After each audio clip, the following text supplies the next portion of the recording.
evening, one and all, and welcome back to another edition of Cop Talk. Apologies for last week. We had some technical issues, so we couldn't be here last week, but we're back. You know what I mean? Back bigger than ever. But you know what? It don't matter, man. We're still on top, so nothing's changed. You understand? Still on top. Nothing's changed. We're still here. Yeah, that's right. Number uno.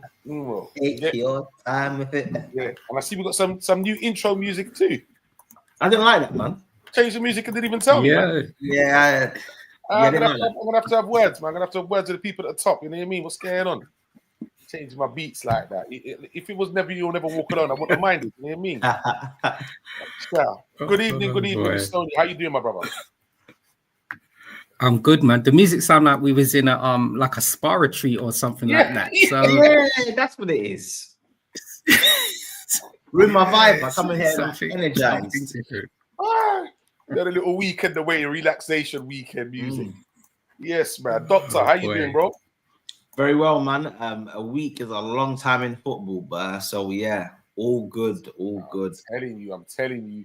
So before we start talking about the Newcastle game, I remember, I think it was just over a week ago, actually, an Arsenal fan was posting up a stat saying that give it 2 weeks and they will be either like level on points or like a couple points behind us.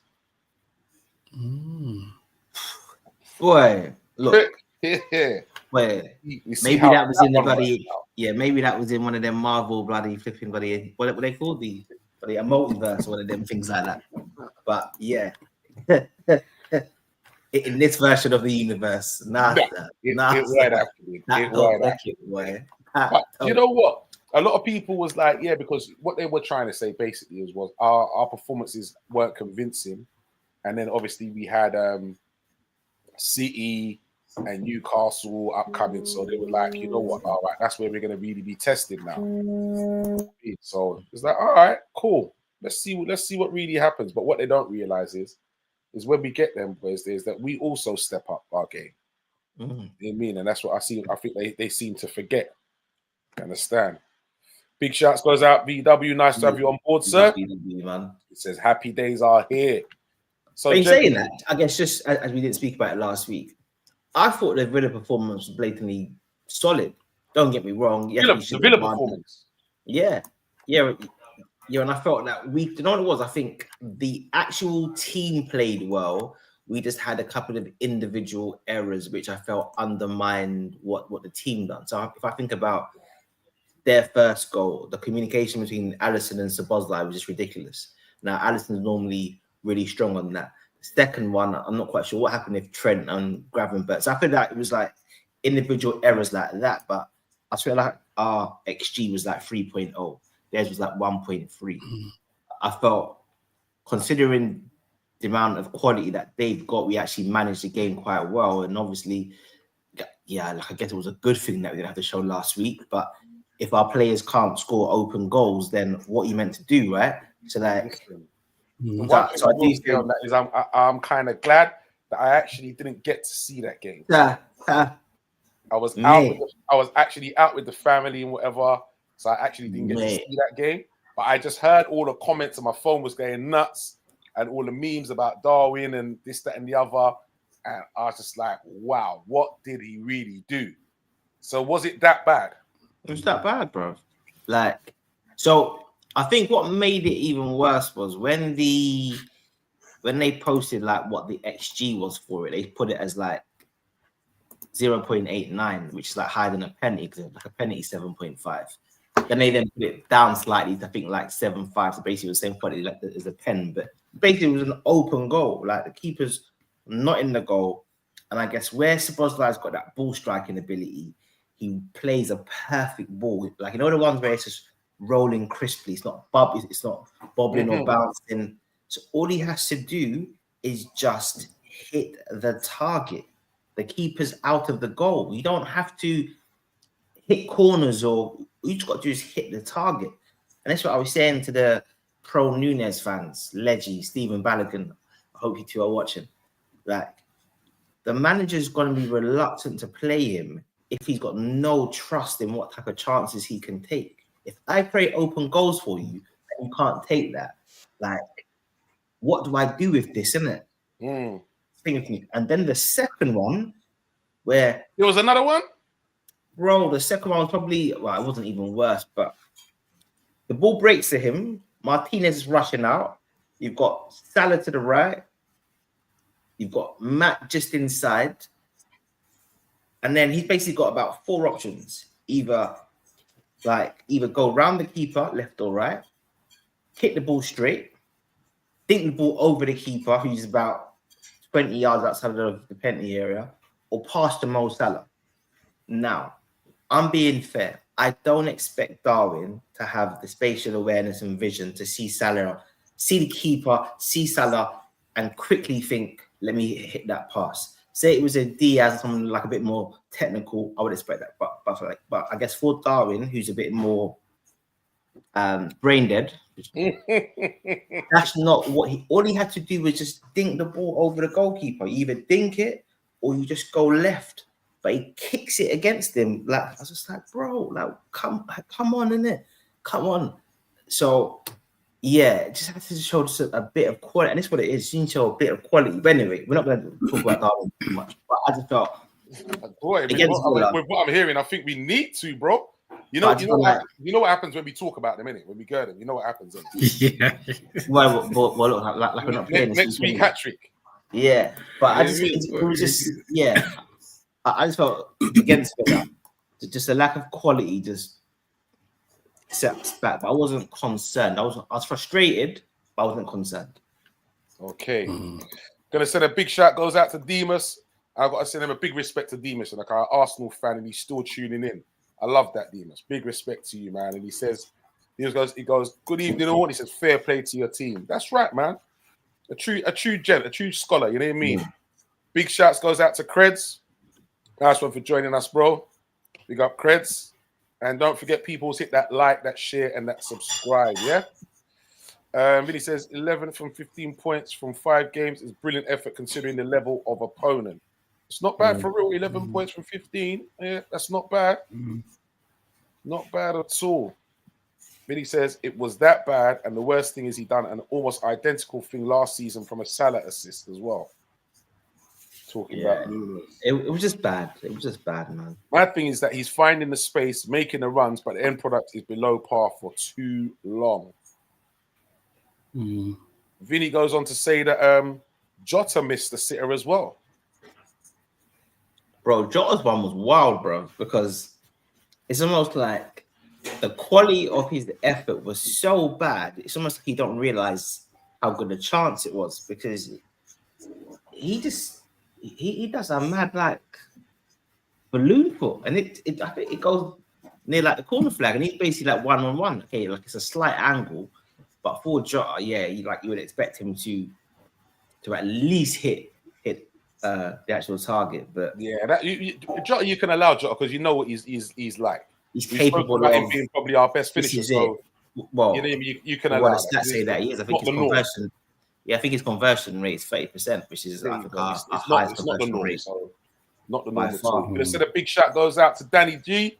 How you doing, family? Nice to have you on board, sir. Okay, so Liverpool, Newcastle, and that sees us another 2-0.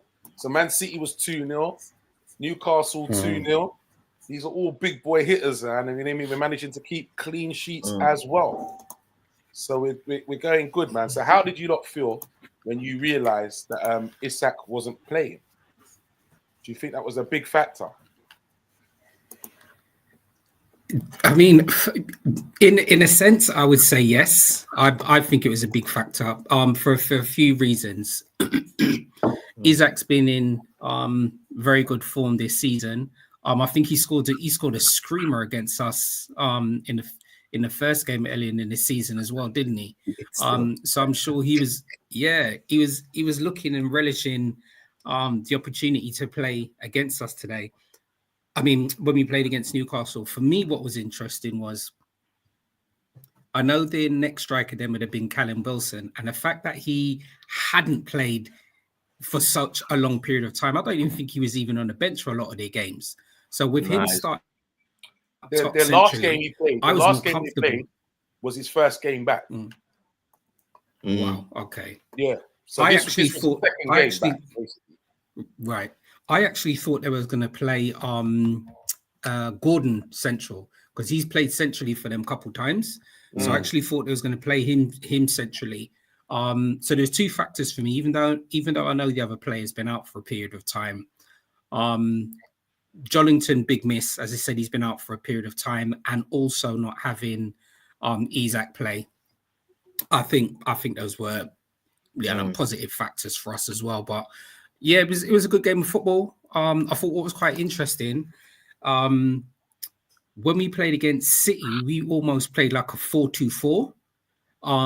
But this game against Newcastle, we reverted back to our normal formation. So I thought that was quite interesting as well. For us, I wonder if that thrown Eddie Howe off a little bit as well in terms of the way that they actually set up. But yeah, I thought it was a good game, RT. I thoroughly enjoyed it. I know we'll get back to it after Doctor spoken about it, but I just think Dominic had an amazing game. Okay. Doctor, so what did you feel like? You feel like we got this wrapped up when you saw that there was no Isak? Not really, because I feel maybe it sounds a bit big-headed, but I almost look at our team as I look at how we play well. What the opponents can do to us, for me, isn't that important. If we're on song, we will shut it down. And I do rate Isak highly, but I guess in many ways, I just thought to myself, if he's playing or not, if we are on point, then we will turn them over. So I actually wasn't happy or sad. I was just like, okay, he's just not playing. I was just like, but what can we do? And I thought what we did was, and I'm now confident about the Champions League again, because I thought yesterday we looked like back to a performance level, the technical ability, the intricate play, the passing between the lines, the passing through the center of the pitch. Yeah, for me, that was us kind of purring again. I was just like, okay, the thing shut down. It shut down. So yeah. Big shouts goes out to CW, Mr. One-Liner. Says it feels like a stupendous winning feeling. And he just realized that Stoney's wearing glasses. That's right. Stoney's got on his analysis specs today. So my thoughts was that I was quite happy when I saw that Isak wasn't starting and that Callum Wilson was starting, because I actually thought as well, like Stoney, they may start with Anthony Gordon up front, because I thought, what do you call it? Callum Wilson's not fully fit. He's only just come back. Like I said, he'd only come on in the game before. That was his first time back. So I was quite happy actually with him starting. And also, the reason why I'm saying that is because of the 2 chances that he had earlier on. And I'm Isak scores the second one. That's Isak. Yeah, he's banging it. He's banging it. Yeah. But it was a bit worrying how he managed to cut us open. He was like free, 1-on-1, basically. It's him and the keeper. Man chasing him. Yeah. I thought it was just unlucky, you know. And I just think Kanate's doing the right thing in that he's rushing up to be on the same line as Virgil, and literally just the timing of the pass and of the run is perfect. But I don't feel that the Newcastle defender is timing that like, oh yeah, like he's coming up, so he's going to be on side. I think he's just basically just played a hopeful ball kind of over the top, and it just so happens that because Kanate's coming out, then he plays him on side. So I thought that was crazy fortuitous for them. So I was but I do agree. If Isak was playing, then he does score that. But I just thought because of the way we were playing, yeah, if it's 1-1, then we score 2 goals or we score 3, man. Like we're in that kind of mood again, and it's great to see Diaz back to a level again. I was just like, okay, I've been backing you now for a while, Diaz, and been disappointed in me. I've had Bingy and Stephen Balogun again. I mean, Diaz again through the middle. Nunes on the bench. I'm like, but he's not playing Nunes because Nunes is like he's just not good. Like he's just not good, isn't it? He's just not good. Deal with it. But it was good to see Diaz play good, like to a level again. And I think Livramento is probably one of the best defensive fullbacks in the league. So the fact that he was skinning him for me says, yeah, like your game is back to a high point again. So for me, I just thought, people just purring, man. It was good to see. Yeah, he did have a decent game, to be fair. Diaz, and I was glad to see it. And not only going forward, but also coming back. Yeah, Helping out. He was up and down. I must say that. But once again, it's about talking about him having a good game, and it's a lot about work rate, not much about end product. And I think he had that, didn't he? He did have the end product again, which was good. I don't know what's happened in the last couple of games, but he's definitely found the level again. Because I feel like he's had a good season. Yeah, he dipped a little bit towards the last few games that he played through the middle, but I think some of the take from some of the fans was just not wrong. Like, he's been terrible for 3 months, and this isn't working, and Slot's being stubborn, and I was just like, I get it. People want to see some people want to see Nunes get a chance, but let's not forget that when we devastated West Ham at their ground, Diaz through the middle. When we devastated Tottenham, Diaz through the middle. When we devastated Real Madrid, Diaz through the middle. Devastated Man City, Diaz through the middle. When we devastated Bayer Leverkusen, Diaz through the middle. So let's just pump the brakes a little bit here, right? Let's just you've got stand-up performances against champions. So let's just pump the brakes a little bit. Anyway, I'm just glad that Diaz is. Well said, though. Well said, Doctor, man. I have to agree with you there. Well said. Yeah. But I think what it is that they're looking at his output, his end output. Yeah. That's what they're looking at. So they want to see assists and goals, and that's what they're not seeing. In a lot of the other work, but it's those 2 boxes they want to see tick, basically, and that's what they're not seeing. But it's interesting with that, Artie. I think he scored probably about the same amount of goals that he did last season, and we've still got so many games left. Because you think of it, we still got all of these league games. We've got the Champions League games. We've got what? I think, is it 10 games left? 10 games left in the league. Okay. I think it's 10 games left in the league, Champions League, right. Carabao, Champions League games, and then the Carabao Cup final. Cool. So I think he scored as much goals at this current stage. He scored as much as he did last season. So even in terms like what you were mentioning about the output, it's probably. I mean, if we're only just looking at stats and data, then it's there. But I know what you mean. It's all of the other stuff involved. Yeah, I think what the people are saying is they expect and want more from him. Yeah, so when people the same amount of goals now, they're saying now this guy here for me, and it's true for me, he should be hitting minimum of 15. Agree. Right, okay. Agree. Minimum of 15. Agree. And I do feel that towards the end of his run through the middle, his level did drop a little bit. Absolutely. So I could see the point. I guess my thing was what I was saying to people was just to say he's been terrible for months and that this just doesn't work just isn't true. It's not working right now. Fine, hands up. But over a period of time, he's putting stand-up performances against top teams. I just thought that, but I get it. Fans get frustrated. 1 week feels like a month. 2 weeks feels like 6 months. But yeah, it was just good to see. You know what? Especially if like we draw the game and whatever. Yeah, things are getting close and Arsenal win, we draw the game. It seems even worse now. Yeah, it's true. It makes it look worse. But yeah. So did you see for Taz? Sorry, Artie, I just got a question to both of you guys. Has Diaz played a similar role where he's played central and up front for Colombia, or does he play primarily over on the left hand side? Does anyone? I think he always plays wide for them. Still, plays wide, yeah. Yeah, like he always plays wide for them, but I guess his role is slightly different in that basically he's their version of Mo Salah, who basically you go and you give the ball and you've got free reign just to create anything. So if you want to try and run and try and dribble 3 man and lose a ball, it's fine. If you want to cut in and take shots, it's he basically got like a free roll basically. Mo Salah rights. Basically, yeah. So maybe then You go ahead. Oops. You frozen. No. Go on, Stoney. He's gonna say maybe then. Yeah, so maybe then even in terms of this new position that Diaz is playing, maybe we probably have to give him probably a little bit more credit than we are as well. Because if it's a new tactics and a new formation that he's understanding in season, that's probably a credit to him and the coaching staff as well. And that was my query. I was unsure whether he was playing a similar role like that for Colombia. But if it's a new role that he's actually playing for Liverpool and it seems to be working, then I'll probably have to give him a little bit more credit than I actually have done.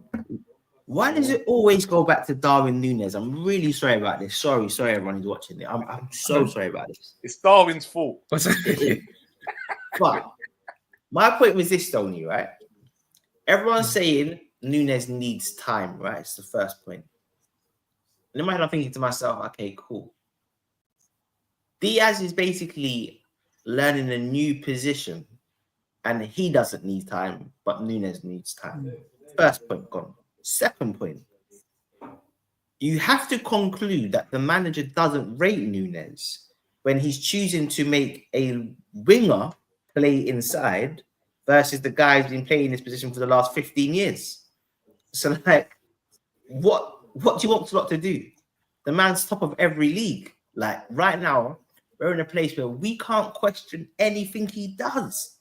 Like, it's immaculate. We just got to humble that one. We've got to humble that. Yes, we can question about left back and Andy Robertson, but Costas should play more, in my opinion. But I can see why he still plays Robbo, because Robbo still tries to play like his levels. Obviously, he's not anymore. But I just think, the man's track record's flawless. Like, we were ready to throw out Gravenberch, and right now he's looking like the Patrick Vieira bloody region. So I just feel like, man, you know, great Núñez, then so it go, man. So it go. He was right. Guy misses open goals. I tell you what I did enjoy the game. The battle between McAllister and Guimaraes. Oh yeah. From the game started to the end. I love that throwback battle where both of them were just giving it to each other the whole game.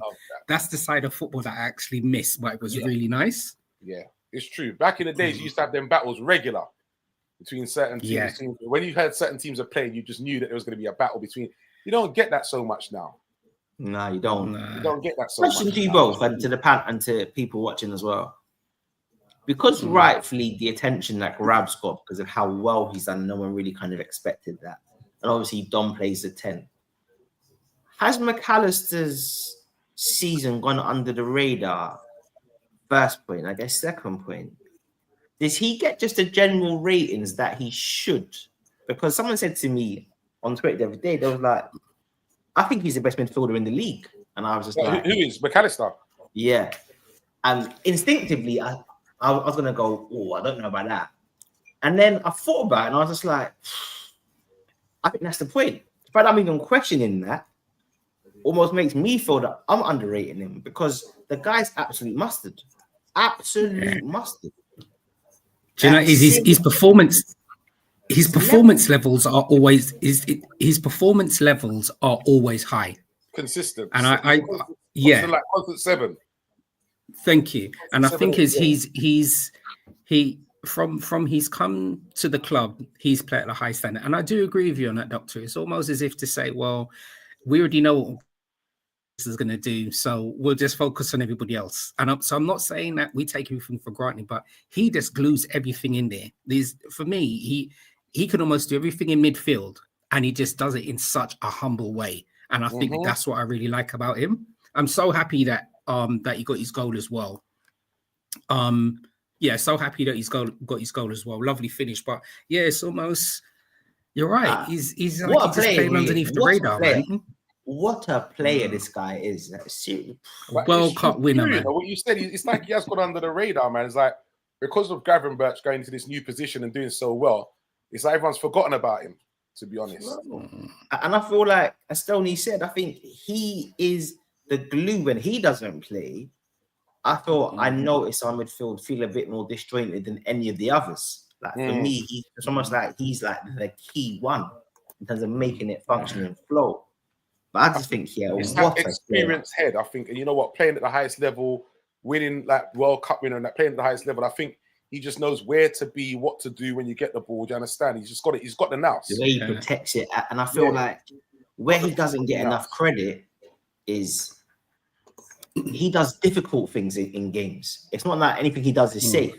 He's taking the ball under crazy pressure in tight pockets. Like it always has to be on the half turn. He's the one who punches the ball through the lines or does that instant like through. But I think he does a lot of very complicated things that impact our game and just makes it seem very seamless. I think he's my serious player, McAllister. I think he's mad levels, isn't it?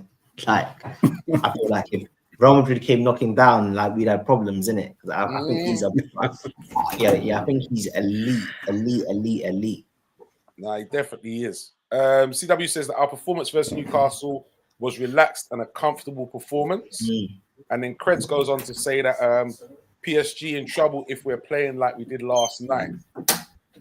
That's going to be a very interesting game because PSG have been in some good form of lately, and that is going to be a very young offensive team. It's going to be very good. They're not the same PSG as a few seasons ago. I'll tell you that much. Yeah, or even start the season. Yeah, it's clicked. It's clicked for them still. CW said we won the league at City. For me, we are winning the league, and Touchwood we finally lifted it in front of our fans. Yeah, agree. Also, Szoboszlai stepped up again recently. He just needs to be consistent now. I think he's finding a bit of a groove. He just needs to shoot. Yeah. Just shoot. Like, if you just take 3 shots every game, I've got no problems. Just shoot. Yeah, Creds agrees with you, Chris. He says, last 5 games or so, he's really had stepped up shooting more, making the right decisions, passing, and defensively killing it. Yeah, I ain't gonna lie. He's got lungs for days, though. He has got lungs for days, this guy. He can run for days. And CW's confirming, Diaz naturally plays left wing for Colombia, and that's when Diaz wants to turn up. Controversial, man. Yeah. Cho. And said we did so well till we mentioned Nunes. Yeah. We know. He was better against Villa still. Yeah. Sorry, not Villa, Newcastle. He flies under the radar because he cleans up, sets the pace for the team in the mid, and everyone else is scoring, etc. Nice and quietly, he's been big for us. I think another thing is as well, you don't see much of them fancy flicks or them fancy tricks from him, so he's not like standout-ish in that kind of way. Another thing that people like to look at, them flair players and all that. But he's just doing things. Yeah, you're right actually. Just keeps it humble. Basically, he just keeps it humble. He does, but it's almost like he keeps it humble, but does technically very difficult things. But he just makes it just seem effortless. Because the way he'll just take the ball and shield it, and Well, that is. I'm going to get back to that because that is a question I will be asking a bit later. I've got that one in my head. Don't worry about that. We will definitely be touching up on that. With Szoboszlai now stepping up to our midfield, he gets even better. Yeah, I think that has got to be our starting 3 in midfield. For any, especially for any major games, that's got to be our starting 3 in midfield. Anybody else, you have to take a back seat, man. And you know what? You come in and give these guys a break or whatever. But for me right now, that's our starting. That is it, isn't it? Yeah. And that's what you have to look to get into, to be fair. And to be fair, Curtis has been levels as well. Curtis has been levels. I don't think he was brilliant against Villa, but then he was played left wing, right?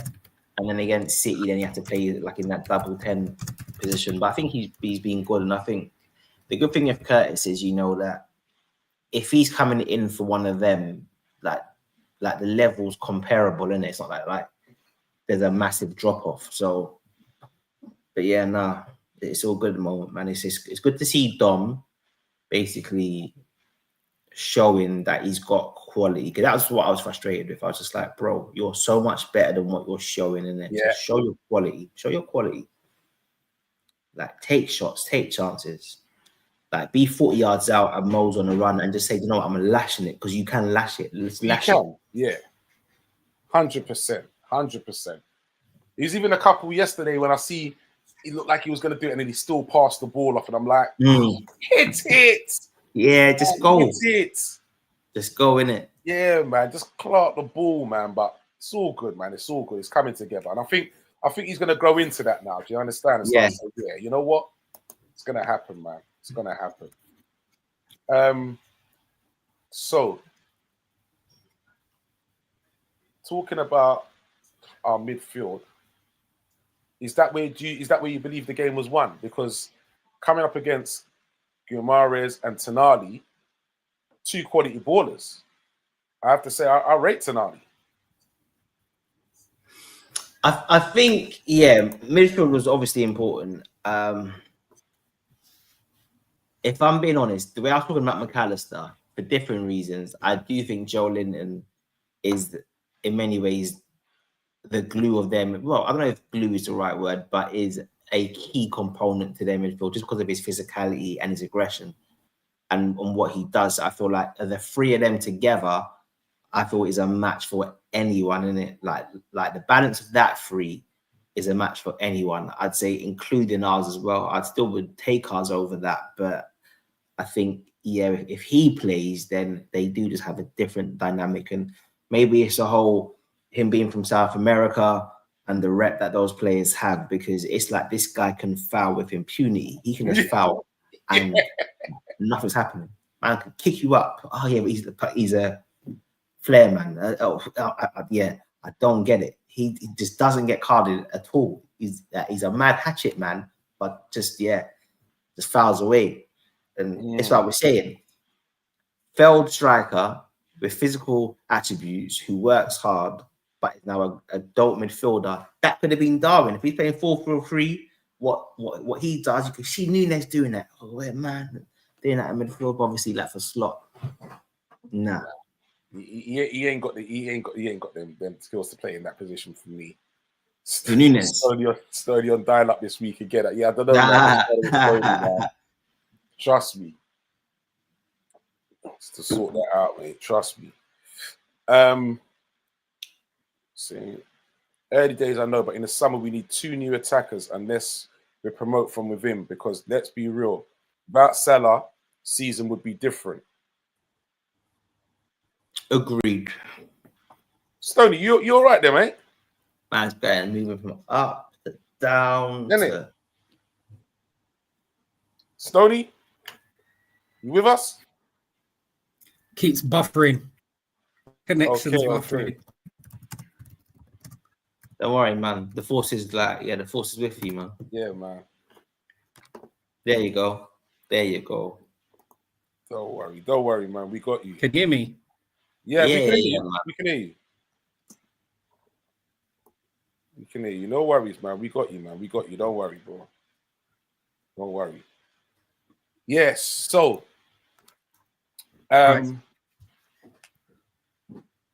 who else was there now? I was thinking of actually. For our team. What did you think of Konate's game? I thought he was exceptional against City. I thought he was very good against Newcastle. I just thought he was just unlucky with that chance that Callum Wilson got. But yeah, I think he settled back into like a good groove, because actually against City, the way he was reading what Doku was doing and was just blocking out those passing lanes was, I thought, because I feel like sometimes he's somebody who, I wouldn't say he relies, but he can use his physicality sometimes a bit too much.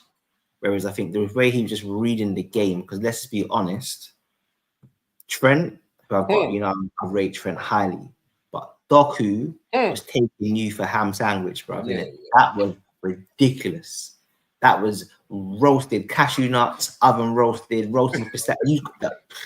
That was roasted times 10, bro. Like, that was roast.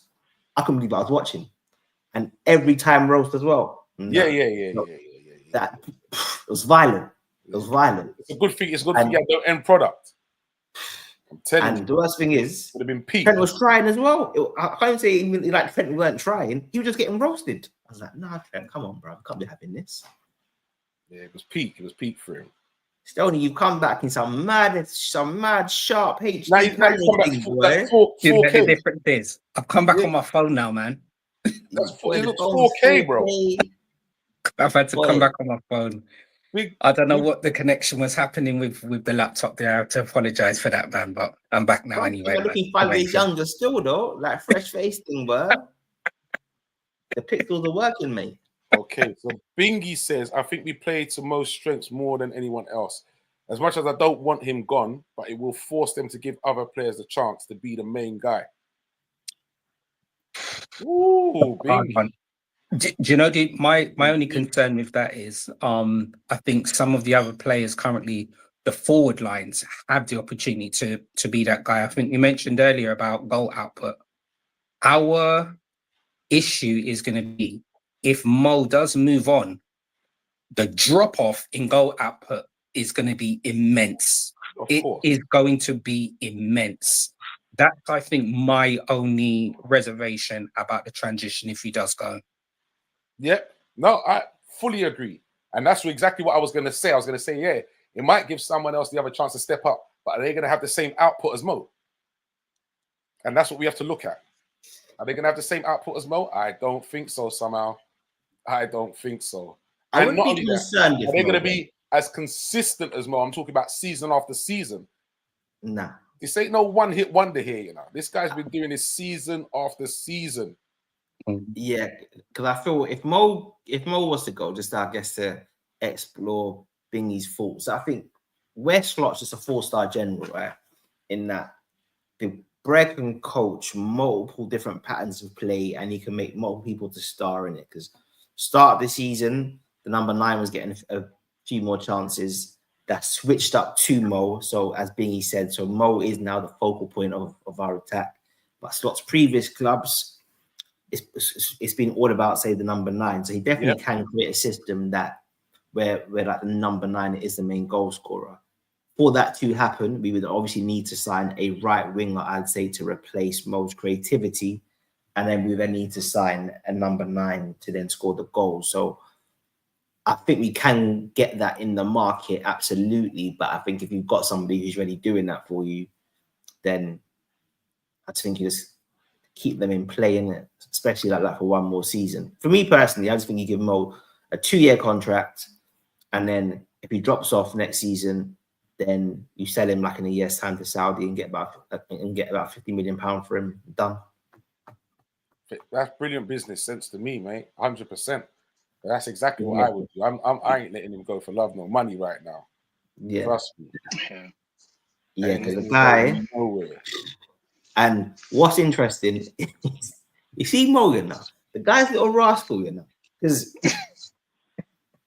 this man now he's targeting Thierry Henry's goal assists. The man can't stop passing now. All of a sudden. All of a sudden. Pass now. Every minute. Who gets the ball? Square up. Give me the run. Every minute now, the man wants to pass, boy. It's like he don't want to score no more goals no more. Like, I want to get the ball. Always looking for the pass now.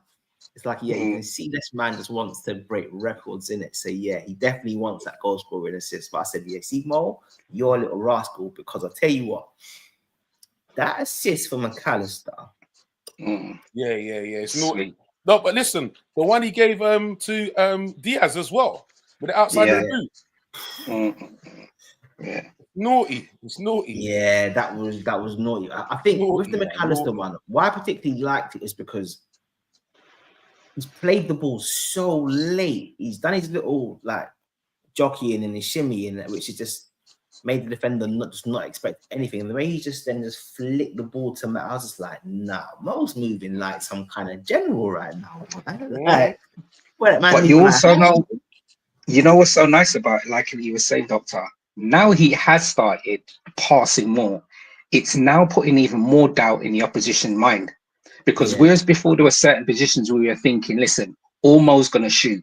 Now he's passing more. They're thinking, hold on, wait a minute. It's almost adding another dimension to it as well. And you know what you were saying about the two positions where the ball, where when he passed it into McAllister, is the same position where we took the corner against Man City. We seem to now be placing that ball from those wide positions in that position, and there's always a player there. So that's another little tactical thing. I noticed we did it quite a few times in the game against Villa. We did it against Man City, and we did it against Newcastle. That position there where players are, it's making sense as well, man. So because if you think of it, the positioning of McAllister and Dominic, both of them centrally, they were all near that goal, near the penalty spot, you know, and both of them hitting the first time. So that's quite interesting. Yeah. And then even as you mentioned about Dominic, the assists against Man City class as well. Don't get me wrong, the actual pass itself was a simple pass, but the way he gets the ball out of his feet and baffles their defender, like, and this is another thing, innit? It's like his footwork right now is nuts. It's like man being watching Michael Jackson from the 80s right now. It's a twinkle toes man dip on right now. It's nuts. But you know, it was even mad as well, Doctor. You, like you were saying, we know that Mo looks after his body. We know that he's strong. We know that if defenders try to get him into certain positions, 9 out of 10 times he's going to win. What I was, and I shouldn't use the word shocked, what I was pleased to see, the way he was handing up Guardiola. Guardiola is so much taller than Mo, and any position Guardiola tried to get Mo in, Mo had him up. Yeah. He had his back to him at certain times. He was running at him. He moved him on his left. He moved him on his right. Guardiola, boy, he must have just left that game thinking, I do not want to be up against this guy again, man. I don't. So, but yeah, Mo's been playing nice, man. He's been playing good. Talking about Trent and Doku, Craig says, it wasn't a good look, but I also think it was a plan to leave Doku with Trent. He was covered by everyone else, and the end product was terrible. Question, and I was thinking this, right? Look, I don't want Diaz to go, but it seems like people do. Wait, boy. Nah. The hair products are working, boy. It's not only Mo breaking records out here. Breaking records too. Jeez. The Black Sea all is working, boy. Prince is breaking records, 10:45. That's a new one, Prince. Gentlemen, all I can say, gentlemen, it's a pleasure and a blessing to see you all this evening. Trust me. Selassie. All right, brother. All right. So Krebs was saying it was a good look, but he thinks that it was covered by everyone else, and the end product was terrible, which we definitely agree with. Question, right? I was saying, let's say that Diaz was to go, and obviously he might not sign a new contract, who knows? What's everyone's thoughts on Doku? Now, I don't think City would sell him, but I was watching him. I thought to myself, I think Slot turns this guy into an absolute madman, isn't it?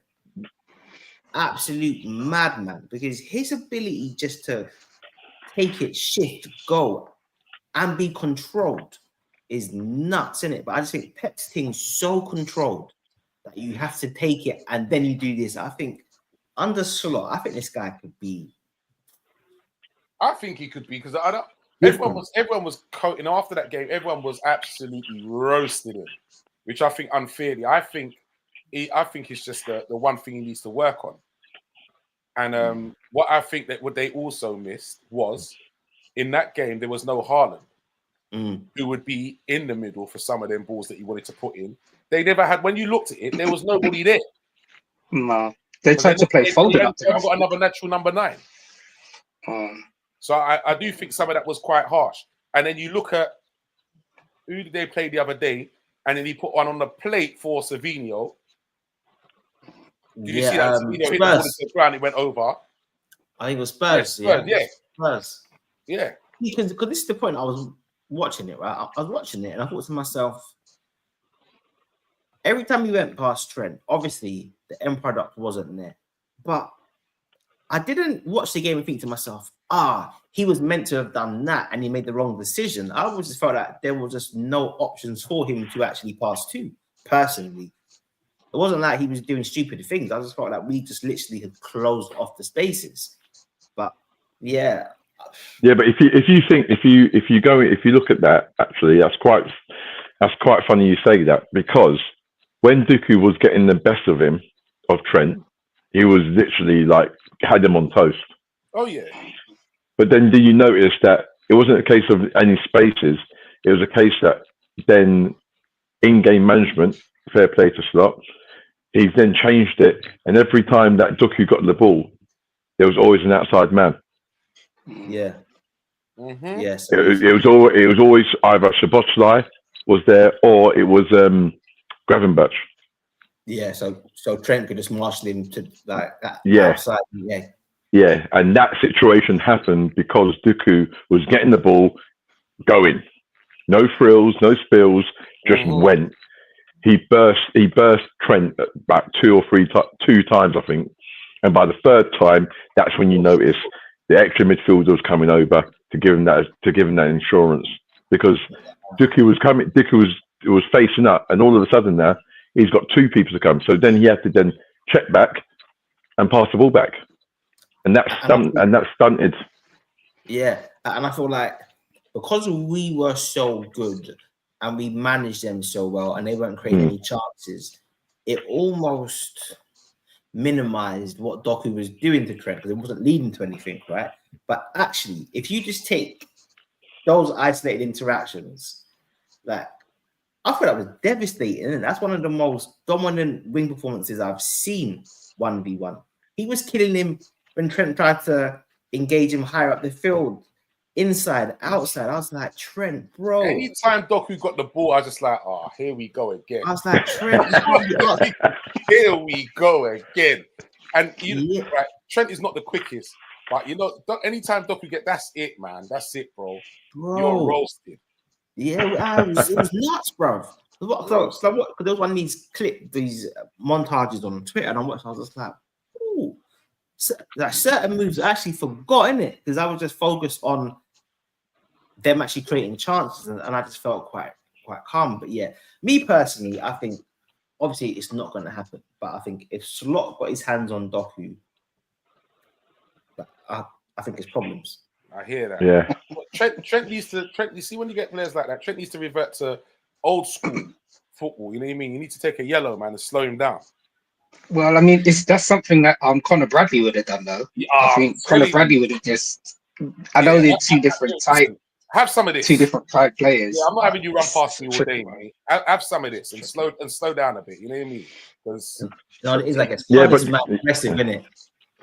But then you also imagine, right? If Trent did that early, he got the yellow and really put Doku into the stands. Then Doku knows that all he has to keep doing is keep going at Trent, because it's just going to be a matter of time where he's going to get that second yellow. So it's quite tricky that little thing there. Yeah. Tony, like if I'm being honest, even it almost felt like if Trent wanted to foul him, he couldn't.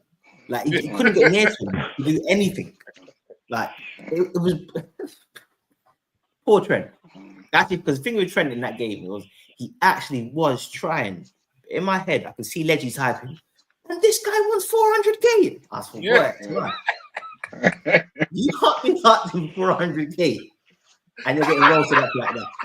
Yeah, for real. Nah. Listen, bro. If I'm paying you that kind of call, you got to deal with Wiggins better than that. Seriously. Going back to Mo, Bingy is saying, but he hasn't been out of the team for any length of time for us to see what otherwise. I think if we were to go the front three, we'll score more similar numbers.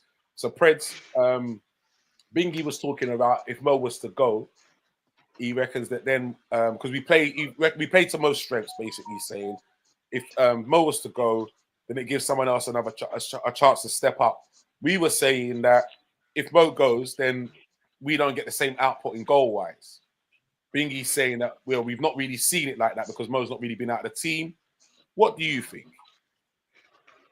I think stats tell a story, and if you take Salah out, you take away the 17, 18, 19 goals. I think who's the nearest goal scorer? Bro. 25. Huh? 25, sorry. Yeah. 25 goals. Who's the nearest goal scorer in the squad? Thank you. I think it's Jota. And he's been out, and he's been out for a period of time as well. So if Jota's the second, Gakpo, I'm sure Jota then Gakpo. No, it's got to be Gakpo, isn't it? Sorry, if someone can help me out here. Like the point I'm making, 25 goals, and the next person's like 8 goals. That's a big hole. That's a massive hole. That's a massive hole. Massive hole. Like, to give someone else a chance, I've got to be honest. That Shazer, mate, I'll be happy if I don't see that guy again after Plymouth. Like, wow. Yeah, something's happened to him, innit? Yeah, like. Hold on. So you're not willing to give Kaiser time like Nunes got time? Listen, you got to give him. You got to give him. You got to give him time. I understand. You got to give him time. But listen, as a player of his caliber, and playing against Plymouth, I don't care whether it is away and it's a bumpy ground or nothing like that. You got wrapped up by a Championship right back who's on bottom of the table, and you got wrapped up. So if you're thinking he's the next one, in effect, he's the next one in line to play on that position. And if he can't perform, because he didn't do anything in Accrington Stanley game. He's only done things when he's come off the bench late and he's had a shot off and he's hit the post. But that's 5-6 minutes over a length of period. You can't trust Chiesa. Not now. He's no way near going to put in the work rate that Mo Salah's putting in at the moment. The work rate and the quality. There's no one at the moment who can actually get into that position. So you're on the fence then with Chiesa, yeah? Bruv, Chiesa needs to join Nunes and learn their dean, bruv, and hit Saudi. I need to do like a little quick flip. Big shouts goes out to my boy Trim. Nice to have you logged on, my brother. Big shouts goes out to you, Sam. Nice to have you on board. Chris says, yeah, man, he's looking at that record for sure. He could have been doing this from time, though, talking about Mo and the record. Yeah, if he was passing before, he would have done this. He would have had the record already, long time ago. It's only, you know what? It's strange how it's only noticeable when you lot started saying how greedy he was. I just thought, you know what? He's just being a striker, innit? You want your striker to be greedy. But then the next game, that's when I'm like, bro, why don't you just pass it to him, innit? Just roll it to him, innit? You see it, right? You're like, oh, yeah. Yeah. And I think that's why, in my opinion, Klopp made him the key man. In a way, over Mane as well. Obviously, Mane was key, but Mo had a bit more responsibility with the ball. And I think the difference is Mo's just blatantly greedy, innit? But he sees it. When he's driving into the box, it's like time slows, innit? And you can see the defenders. You can see where the pass is at. Like, he just chooses not to do it. But he's got the vision to actually do it. And I think this is where I've always rated Salah. Although he was frustrated, but you could always see that he saw the pass. He just chose not to. And I guess if you're thinking around skill sets, once you've got that vision, that's the better tool to work with because you can actually do it. With certain guys like Mane was a bit more explosive. He was more that. You put the words out exactly that. He was more explosive. Yeah, Salah is in one of these periods that happen to few footballers when they just get in their groove, and what they do every time they get the ball, they're doing. He must come on the pit before every game. He must say to himself, "I'm doing something today." 100%. I'm doing something today, and my man's like scoring goals, making assists. Like the other night, I don't know if you spoke about the game the other night, but the other night my man's hitting it with the outside of his boot Oh yeah, come on. and trying come to, on, man. you know what I mean, for Diaz. Preds, 10:45, yeah. We've had that. We've had that, yeah. Like CW said, Preds arrives earlier as ever, yeah. We had that, bro. And boy, and all the way from Mo as well. Eating it with the outside of his boot. Yeah, and also from Mo, he must be the first man to cut his hair and get his strength from. Yeah. Because by Rex, being from Egypt and them kind of like Bible regions and that, once that hair went, bro, he went to lose all powers, boy. I'm telling you. Boy, the corner, and the powers got even stronger, man. Mo trimmed up and he's like, boy, you know what I mean? Took a few years off him. And long may it continue, mate. I'm telling you. Long may it continue. But the thing is, you know what, in football now, you know, back in the day, a 20 years ago, 20-year-old, they're slowing down, you know what I mean? They're dropping, you know what I mean? They're coming to a natural end. Where you got mans like Salah, he can probably now play till he's probably about 36. Like Ronaldo, look at Ronaldo. And Messi, all them are playing till like they're 40 years old. Yeah, times have changed. The way people look after themselves, they've evolved, didn't it? Yeah. From how it was back then. Training's got better, whatever. Diet's got better, whatever. So they've looked after themselves better. You know what I mean? Don't drink, don't smoke. You know, not a party. What he gets is, you know what I mean? It's 8 hours a night. You know what I mean? And the thing is, you got to remember, like Salah's probably got like a team around him. Of course. He's got his team, like, you know what I mean? My man's shredded. Yeah, of course. Yeah. He's got his PTs. He's got his all of that. Yeah. Yeah, come on, man. It's madness. You know what I mean? See? Trent would have found I think even the air would have got past him to Barca. Yeah. Poor Trent. But it's true, yeah. And then you got the cheek to be looking at 400 bags a week. Mad people. You know, I would put him in the office straight after that game and say, listen, man, rude boy. Here's 250. You sign this and keep it quiet. You understand? Because what I saw out there just now, you understand? Yeah, ain't cutting it, bro. You know what? How funny it is that I've got perspective of it in regards to you've just made it so real when you said, bruv, you want 400 bags. You're defending like that. That just thought to me, you know what? That just got so real so quickly. I'm like, oh yeah, you know what? Yeah. 400 bags a week, not a month, a week. We're talking here. And that's plus your bonuses, your win bonus, goal bonus, assist, everything else. That's plus. Nah. Sponsorships, everything. Can't happen. Listen. Can't happen. We have to just take. If I'm honest, if that's the one we're gonna lose, then that's the one we're gonna lose. You know what? Get Salah done, get Virgil done. Yeah. And those two for me more important. Virgil, quality at the back and a true leader. And I like the way as well of lately. It's been highlighted a lot more. He's been cussing and gurring Trent. Yeah, I seen the other day he gave it when he played the ball inside, and Trent was back behind the player like this, and the ball got played inside him here, and Trent had to run back, and I see Virgil go tie up, shouting at him. You know, because he's on him. Not on your man. He's on him. Get on job. Do you think Trent is actually fit? Like 90 minutes fit. So maybe he might be from this week, but so far he hasn't been, because what they say that then that's why he's been taking him off, because he hasn't had 5 minutes in his legs yet. So, and yeah, I can see. Well, then give me 70 good minutes. Yeah, I can see that Trent isn't. I don't want to hear that. Give me 70 good minutes then.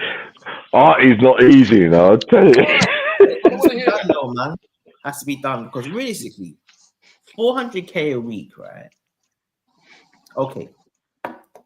Let's imagine that we signed Isak, which we're not. But let's just say we signed Isak for 130 million. He's not going to be on 400k.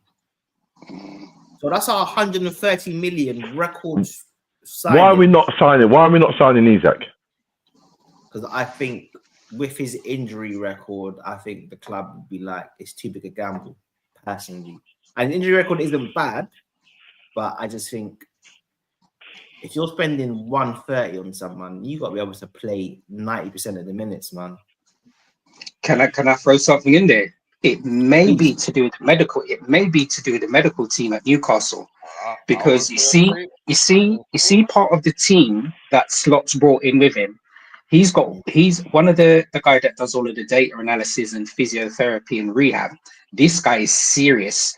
Under Slot and his team, they've got one of the best records in terms of a minimal amount of injuries actually happening to any of their players and personnel. And this was one of the key factors from Slot actually coming in and bringing a lot of his team. So that may also be a factor that may support us if we were to purchase Isak. I was going to say that, Stoney. Well said. Very true. Yeah, and touch wood, this has been Konate's best season in terms of fitness as well. So, yeah, it speaks value to that. Yeah, I just don't see us going for Isak, not for that kind of fee. And I'm okay with that. But I guess the point that I'm making, though, is I just think if we sign Isak for £140 million, he's not going to be on 400k a week. Oh, no. So I think that's where you have to look at like Trent's wage ones, isn't it? It's like, yes, you are special for what you can offer and you are rare, but ultimately you are a right back. And the right back can't be taking the budget for the forward line. Like it just can't work. It just can't work. So there has to be a maximum amount that we are willing to pay you, because it just comes to a point where you say, how much do you value a elite right back who's got Trent's attributes? Because ultimately you are a right back and you will be expected to do right back things like defend. And yes, your defense has been a lot better this season, but if you're having games like you did against City and you're on 400k. Yo, if they put a clause in his contract where it said every time you get skinned, you lose 50 grand at your wages, brother, he would have ended up owing us money. He's been better this season. Owing us money, bro. Look, he has been better this season. Get out of here. Get out of here. I'm sorry, Trent, but you know what? Been a great servant. Yeah, man. You've done everything you needed to do. You've won everything you needed to win. But to be fair, for me, nah, not 400k, bro. Not 400k. I'm either way. Like if he stays, brilliant, absolutely fantastic. Club's done well. If he goes, thank you for your service. Thank you very much. Like, because like I think I agree. Is that really and truly, he's a prime asset, and we should be getting mad peas for him. That's the only thing I'm vexed with. But that's not Trent's fault. That's not his fault. No, that's not his fault. No, that's not. I'm just saying. That's the only thing I'd be vexed with, though. Yeah. We should be. The chance that Mo put on for Trent, he couldn't get to the ball, and the jog back, he definitely ain't 100% fit. Yeah, I can see that. Yeah, there was a ball that he played in the second half. For some reason, he played it the first time. Yes, last night for Mo, it was nowhere. The pass was nowhere near Mo. It got intercepted, and then he went and pressed, and then Hall just skipped past him. Yeah. And he looked like he was jogging with. Then he just jogged. Yeah, and he looked like he had a freezer on his back, because he was like. I mean, he was just like, he's gone. Like, so I don't think. I think that's a bad habit that he learned under Klopp, where I feel like, because of our pressing structure, if he lost the ball high up the pitch, he could almost press the man in front of him. That now means that, boy, I've tried to stop it up the pitch. If it then breaks past me, someone else should be covering in it. Whereas you see with us on the slot now, everyone has to sprint back. So if you chose to engage him, that don't mean that you don't now have to sprint back in it. Because when you check it, if we get countered, the people just flood back in it, at speed for us. And then and then that's probably why Slot booked him as well. Well, we're getting City anyway. I see your comment, Bingy. I'm going to get to you in 1 second. Don't worry. But just going back to this Trent thing, if Slot is calling out Nunes for not working hard enough, why is he not calling out Trent? I think we can all see it. Yeah, I don't know. I think it's this. I think they're different scenarios and different situations. What I think has probably happened is that I reckon he's probably had private conversations with a lot of the players as managers and coaches actually do, and have done. But I think that's the first incident that Slots appeared to be frustrating verbally, outwardly about any of the players, and it may be to do with something like this. Maybe Darwin Núñez is just hard is because it's like Slot had said, he's spoken about on previous occasions, and even when he was speaking, because was he questioning his work rate? Yeah, and that's one thing. That's the one thing that the Liverpool that fans he seems to have. Yeah. You know what it is though? You see, like for me with Núñez, don't get me wrong, I think his work rate is in general very good, but he does a lot of what I'd call like highlights work rate or like match of the day work rate. So it's a bit like what Rooney used to do, where sometimes he might lose the ball or someone else will lose the ball and he'll sprint back 60 yards to then go and take it. But actually, he didn't actually need to sprint back 60 yards to actually go and take it. What I actually needed to work hard at is winning duels, doing that initial press, working hard to create space and separation off the fullback. I think it's in those kind of moments where he doesn't, because I think I put it in the group yesterday. What is Jota doing that Núñez doesn't, where our play just connects? And it's almost like Jota's just got this ability just to, it's like he's off the ball. It's almost like he's permanently moving off the ball to try and receive the ball into space. It's being composed and being able to take the ball in tight spaces and turning, where Darwin's just very erratic. Yeah, and it's like he's got a trampoline on his foot because the ball don't stick. Trampoline. That's the trampoline. That's the touch of a brick wall. And look, against Everton, Tarkowski was his man, but fair enough, it is what it is. That's gone. But yeah, I do think his work rate is in general quite good, but I guess Slot's looking at application, because we have seen a few games where I think Darwin comes on and he doesn't win the duels that he should do for his physicality, whereas Jota does. Like, sorry to cut you. Do you think that Darwin Núñez is working too hard, which is then making him be erratic and X, Y? Like, when you get players who want to do well. I agree with what Doctor said. He's working hard at the wrong things at the wrong times. Yeah. You know what they say? You work smart, not hard. Yeah. And I think I agree. Dr. Blake's right. Win duels. Like you said, remember, we can't all be wrong. If all the fans think they love him because he does work hard, but I think sometimes what the manager wants and how the manager wants at the output of his team, I think he's doing that incorrectly. And I think that's the problem. Yeah, because there's been a couple of games, even the start of the season, where I can't remember who it was against, where we've not taken long like we do sometimes to win the ball on like the halfway line. And Núñez hasn't won the ball and Slot's gone on the touchline. That was a good ball. So I think there's something in the way he wins or he doesn't win duels, whereas Jota does, bruv, innit? I don't know how. That one against, was it like he's winning duels against Dan Burn.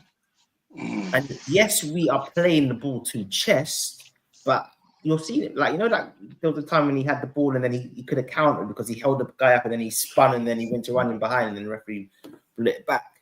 Like, he's in this against guys who are like 6'4" and 6'2", and I think it's that kind of thing that I don't think Núñez is doing enough of, which is bizarre, where he's got so much physicality. But Jota's cute, isn't it? Jota's he's getting to the experience. He's getting that experience, and he's cute. He knows how to use his body, Brother,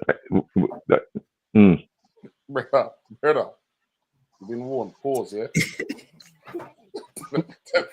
Man, about them cute, brother. Please, I beg you. Oh my God! Please, We're in the 21st century. You can't, and you don't feel funny because a man says cute. Come on. When this pause thing started, Preds, like the whole world's turned. Hey, it's cute, bro. We're not. Yeah, but see, you bad-minded people were talking, taking it. This is now banned. I ain't heard them words before, you know. Succeed. I'm like, hold on. Hey, that was a killer. That was a killer. I'm like, it's a word in the English dictionary which means to take over from someone. Like not everything's a pause, right? The word is just succeed. Like Solok succeeded the crop. Like it's a normal word. Boy, this pause thing, bro, it's dangerous. Dangerous. Man said, if he ain't fit, why play him? Trent. Yeah, but I think you have to look at who else was he gonna play. Also, as well, yeah, like I think based on what Stoney was saying and the way Slot uses sports science, I think there's been fit enough to play 90 minutes versus being fit enough to play 60. And I think obviously Trent's fit enough to play a certain amount of minutes, so that makes sense. But equally, like I still think Trent loves tracking back and doing these big sprints. But I think like for years he hasn't needed to. Said that it could question Nunes' attitude after the Villa game too. I didn't see that one, so I don't know. But what I'm hearing. Big time still. I was happy, I can't lie. Big shouts goes out to Mark Foster. Thanks for joining, pal. Evening one and all, one hand on the Prem and week rest, and we go smash PSG. Big shouts goes out to Van Man Rolling as well. Nice to have you on board, my brother. Thank you very much. Yeah, so I didn't see that game, unfortunately, so I can't comment on that. Oh, wait, hold on. Uncle Teach is in the building. Big shouts for that, my brother. Big shouts for that to you. It's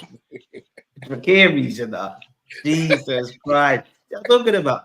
Now man's quoting lines from Game of Thrones as in for firefight and that. No. Buddy, it's a pause. You see, bro? I'm telling you. You have to be careful, bro. You have to be careful. You got to be careful. See, Fred, it's dangerous out here, bro. It's dangerous. I'm pausing right about now because you lot. Everything. You're not doing my head in with this pause thing. I'm telling you. When did that start again? The whole P Diddy thing. Dame Dash, isn't it? Who was it? Puff Daddy thing started, didn't it? Was it Dame? Was it Dame Dash started with all of the poor stuff? Dame Dash, yeah. That's right. Yeah. What did he say? Dash. I can't because he's even got his pause button machine thing in it. When he's speaking, he can actually press it like you're playing. He's right. Yeah. He's right.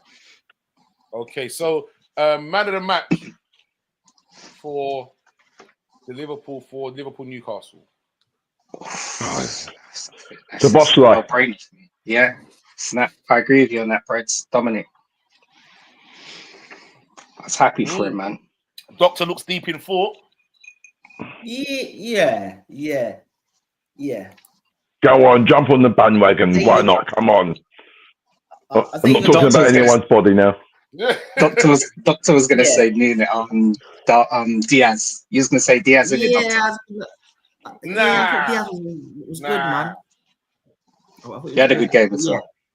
But Dom, happy with Dom, man. I'd have to agree and say Dominic for me as well.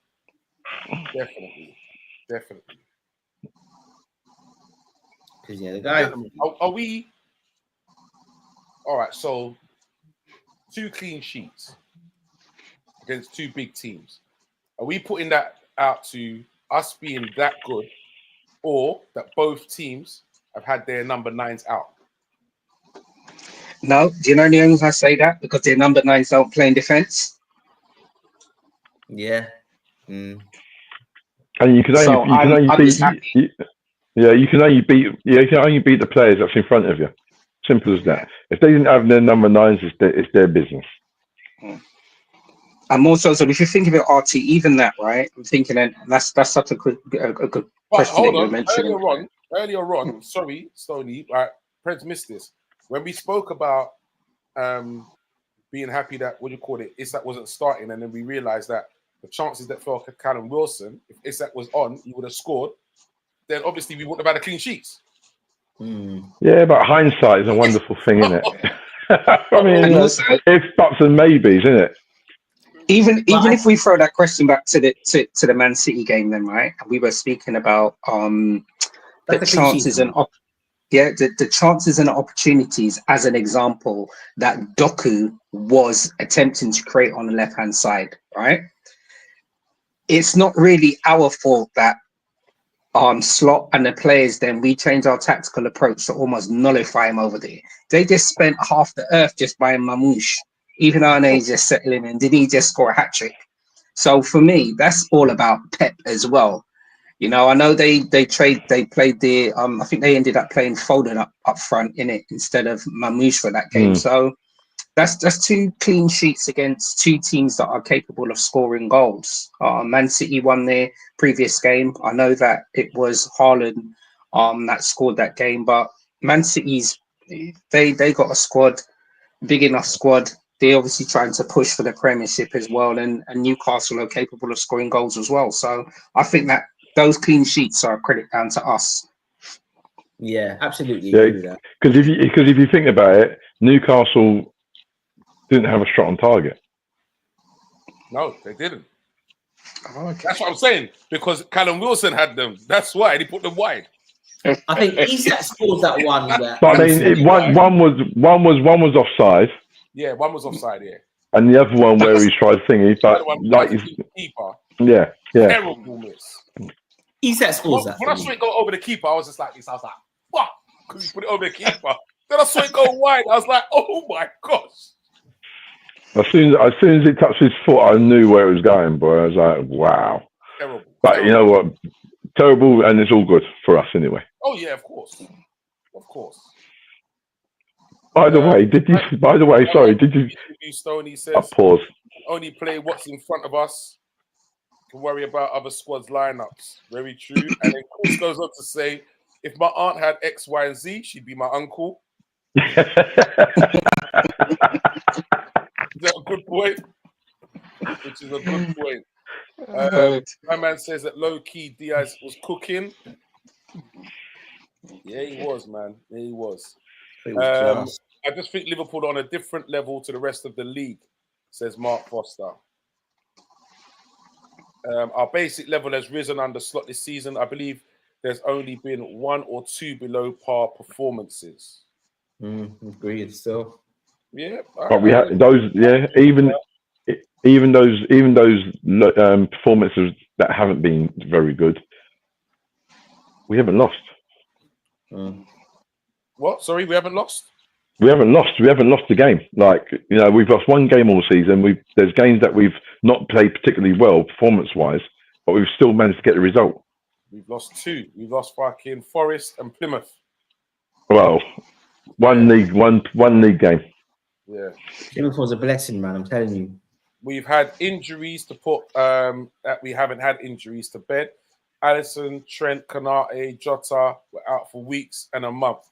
Gakpo been out too. Yeah, all right. You know what? I hear that, but I'll tell you what, it'd be a lot different if we had injuries to people like Virgil or Mo and Gravenberch. Don't say it, man.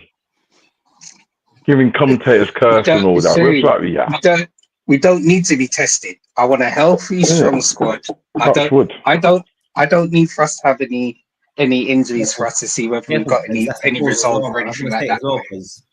Careful, Pred. I was going to say that as well, but then I realised that, yeah, man, that's a pause as well, Pred. You can't say that, man. Touchwood, you can't say that, bro. Can't no more, bro. This pause culture is mad. I think you got to say it. I'm going to say, yeah.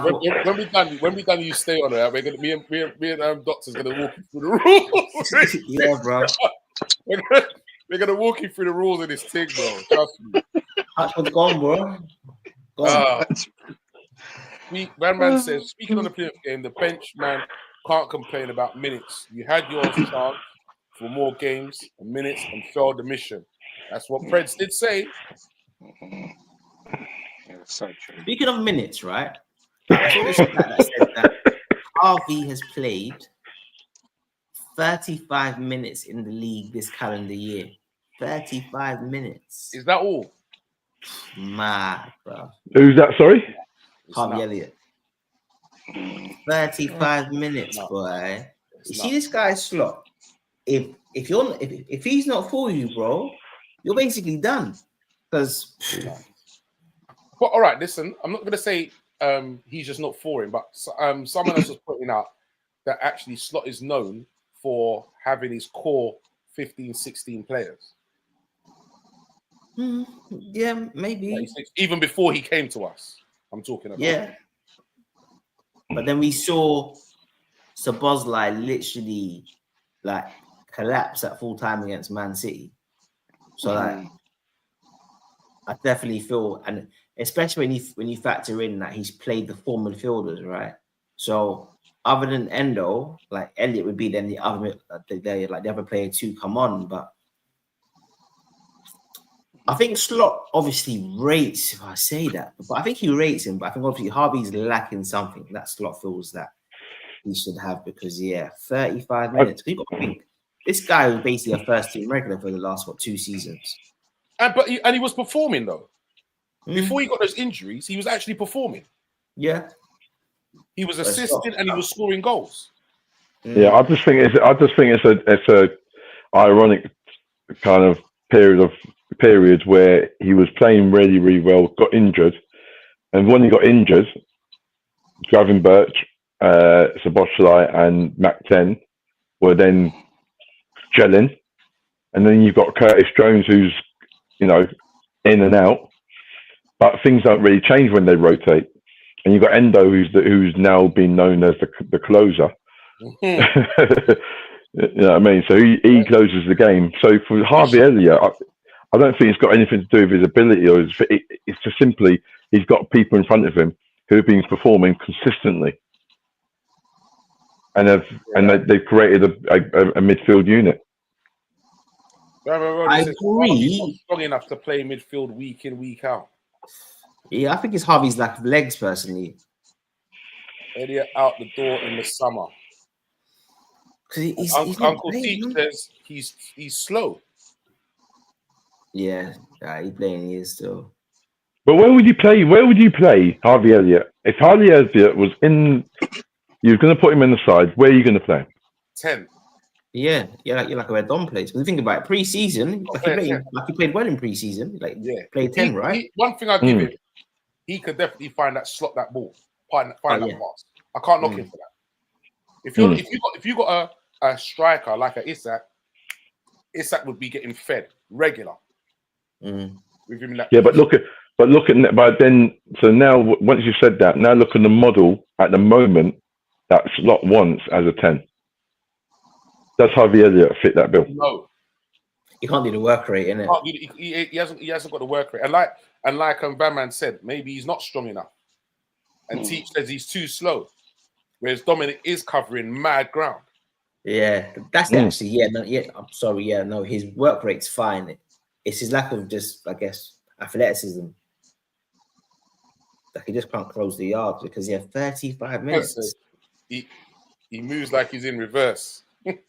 Yeah, like he looks slower as well this season. He still can't even lie. Does look slower. So Boz running is like having 2 players. Elliott can't run like that. Yeah, facts. So it's almost like if you've got him in the team, you have to change the way you play. You have to have Szoboszlai. Other players around him have to change their game.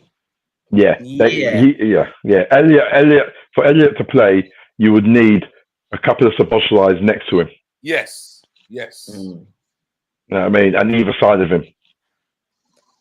Yeah, I don't think you can have Elliott and McAllister. Don't get me wrong, Matt's not as bad as Elliott, but the two of them, it does slow down them. I think there's only space for one person who's not quick. But don't you think Mac 10 is like, it's just gone about his work unassuming, and you can't drop him.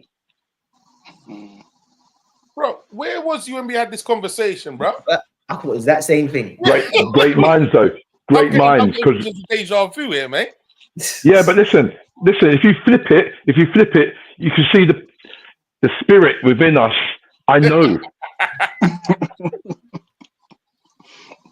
That was a nice try to flip it. But you know what? If you had the spirit in us, you wouldn't have brought it up. You would have known we said it. Oh, you're such a small sport, you are. Nah, for real. That's what we said, though. We said that. Yeah. He's gone under the radar. Quality player, man. Right. Mm.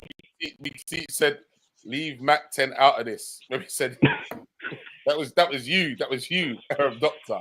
When you said I'm just saying, isn't it? You can't have two gunners who can't really move too. Hold on. What did Teach say? You can't have Jones and Elliott in the same team. Teach is on these two, you know. Teach is on these, especially Jones. You got backing, Preds. You got backing. He said leave Preds alone. He was watching highlights before he came on. Nah, he watches it while he's on. DW knows, mate. While he's on. Don't mess about with Preds, mate. With the sound playing as well. Yeah. And his eyes are over here. Looking like he needs to go Specsavers. See, we're interlinked out here. You know me. Yeah, for real. Okay, so before we finish up, AOB, any other business, gentlemen? Are we going to talk about Mourinho? Well, I wanted to talk about. I chuck one in. Have you seen the video with Roy Keane and Ian Wright? Yeah. I watched it. I watched the whole series. Overlap. I watched the whole episode earlier today. I've not watched it. So what do you make of that?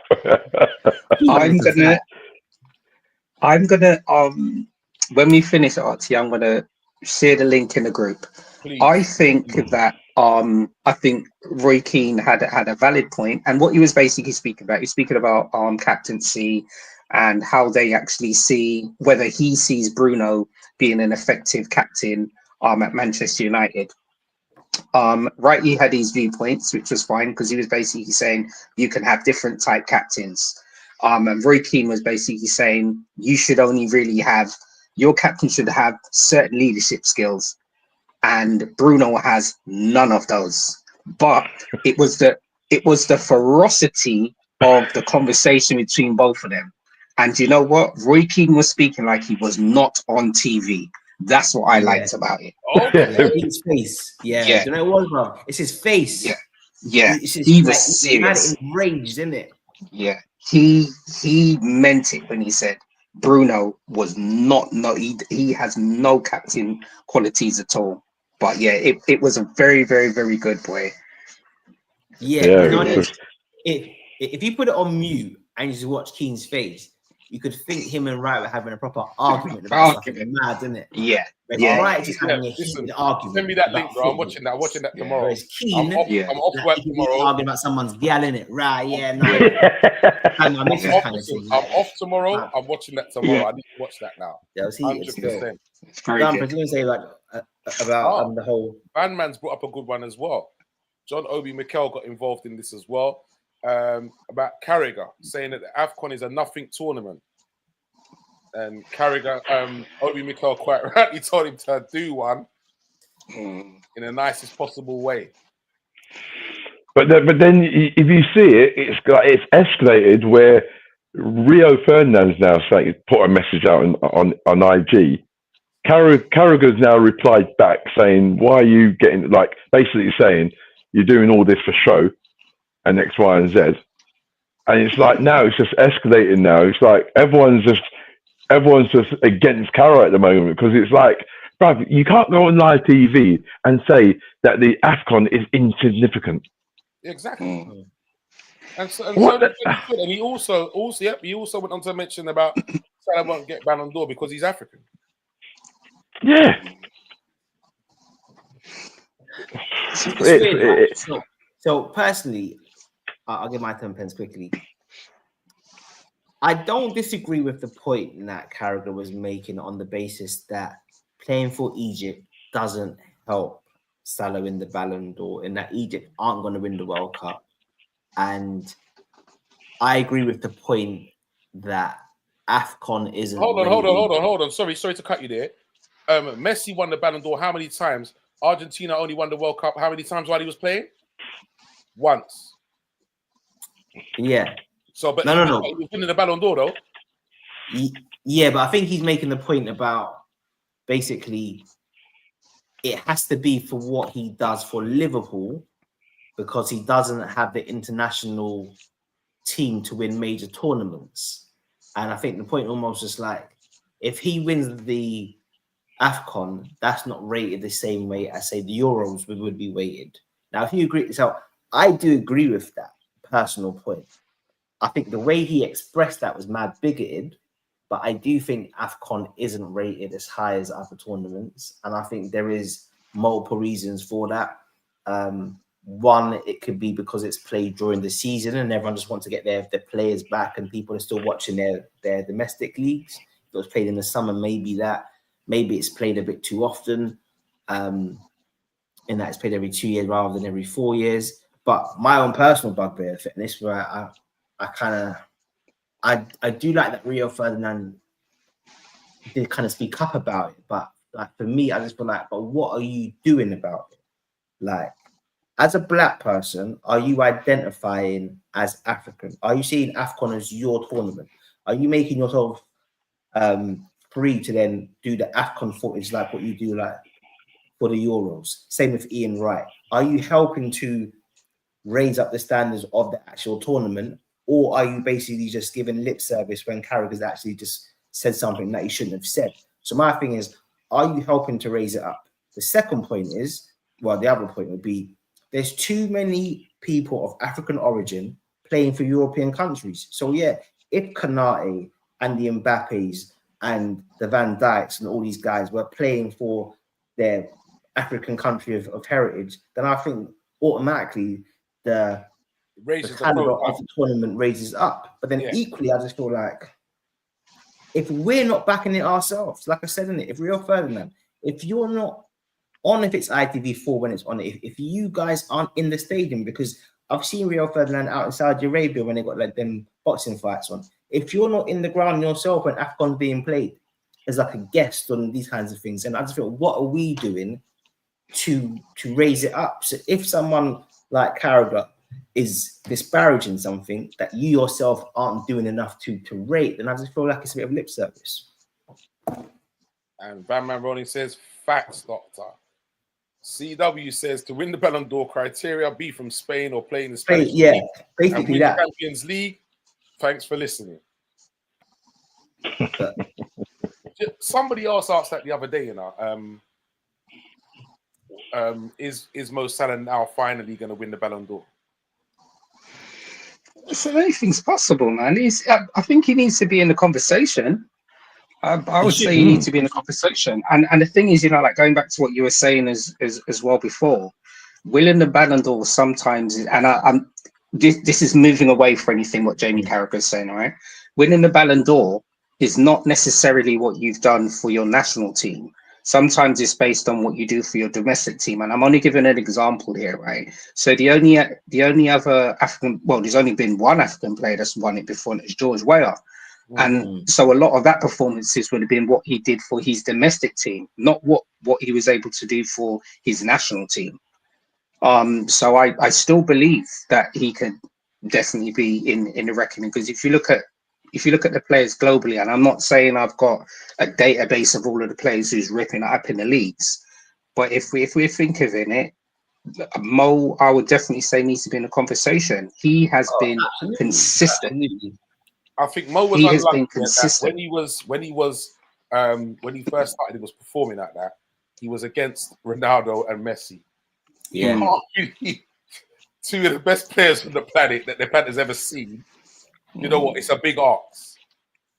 But right now, they've gone on past they've had their part of the career. For me now, and he's still performing at levels, he has to be in that conversation.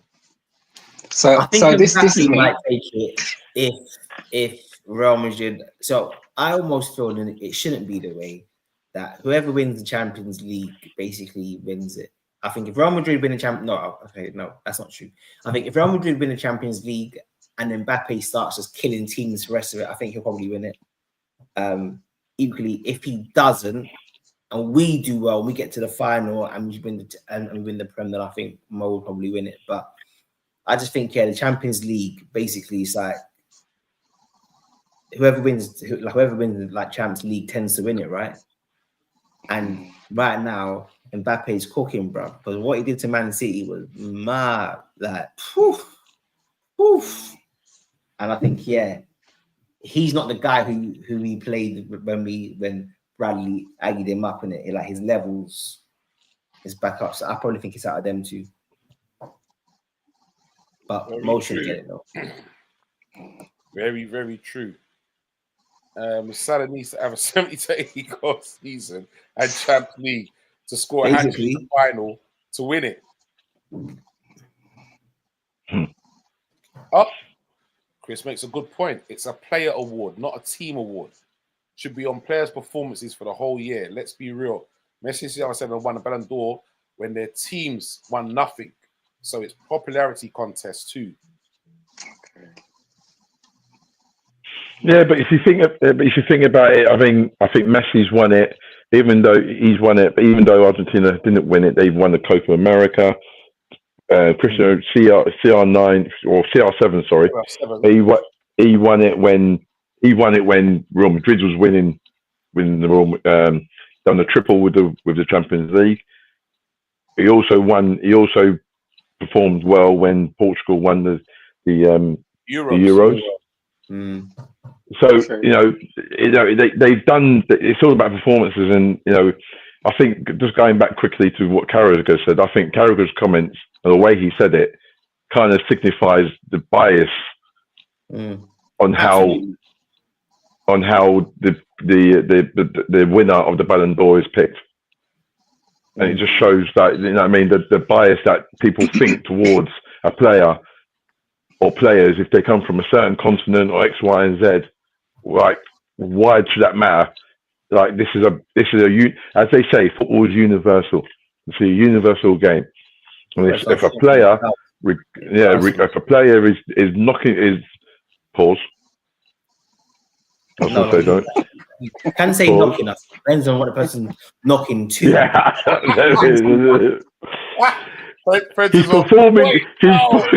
He's performing well. He's performing well. He's got stats on the table in regards to his goals and things.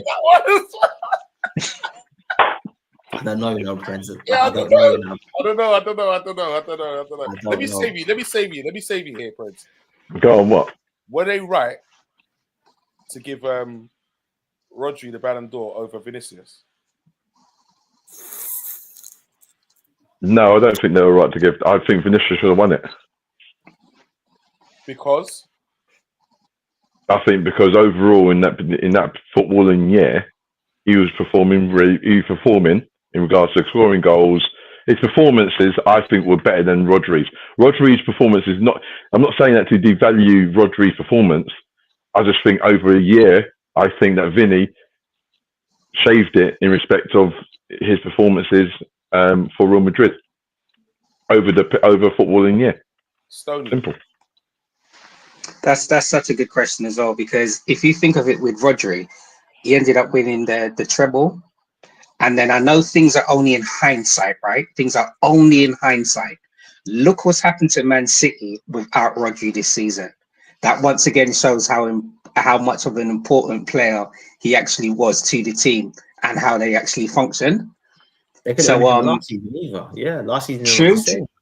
Yeah. So it was a really hard one. I was shocked when it was between Rodri and Vinicius. I'm probably a little bit biased. I probably wanted Vinicius to win it, and it's probably just because I got a dislike to Man City, and I was probably quite blinkered at the performances Rodri was putting in. But I think both of them just contributed so much. The only thing I disliked was how Real Madrid were sulking when they knew that Vinicius was going to get it. As you said, that award is meant to be players' award. So I'd like to think that even if you're not going to win it, you're still there collectively supporting your professionals. Don't then make it a one-on-one about me and you or a club versus club. That's the only thing I disliked about it. Okay, before I get to Doctor, Carvajal should have won it for his performance to help Spain win the Euros and win with Real Madrid in the Champions League. Doctor. I think Rodri I think Vinny was extraordinary and he became clutch in those real last moment, like in the last phases of the Champions League. I think it was a game against Bayern where he absolutely just destroyed Kimmich. But from like the quarters on, you could just see his actual level. And obviously, last season, Real did what? Champions League and the league, right? So and then obviously Rodri then did the league, and then obviously then the Euros. I think if I'm being ultra critical, and I think sometimes you do need to when you're trying to kind of separate two people who are evenly picked, Vinny Jr. was very disappointing for Brazil in Copa America. Very disappointing. Very disappointing. They're calling poor, to be fair. So but didn't Rodri get injured for Spain's in the final though? Like I felt, was it final? It was half time, and I just think. Sorry, I thought, yeah. I think no one has picked Spain pre-tournament to win it on the basis of the teams that they actually played. That run was ridiculously hard. You compare their run to England, and I just think, as Stoney said, he was excellent for Man City. And the fact that Man City basically couldn't win if he didn't play, I just thought it was unfortunate. Look, if Vinny had won, I'd have been happy with Vinny winning, but I thought Rodri was a deserved winner. I just think he was just top level. And just my last dig at the Arsenal fans, for you guys to have the audacity to try and say that Declan Rice and Rodri are in the same postcode, absolute nonsense. When they were saying, "Oh, best six in the league, it's either Rice or Rodri. Maybe it's Rodri." Just shut up, innit? Just shut up. That's only just me. These man. Anyway, sorry. That's Arsenal bias.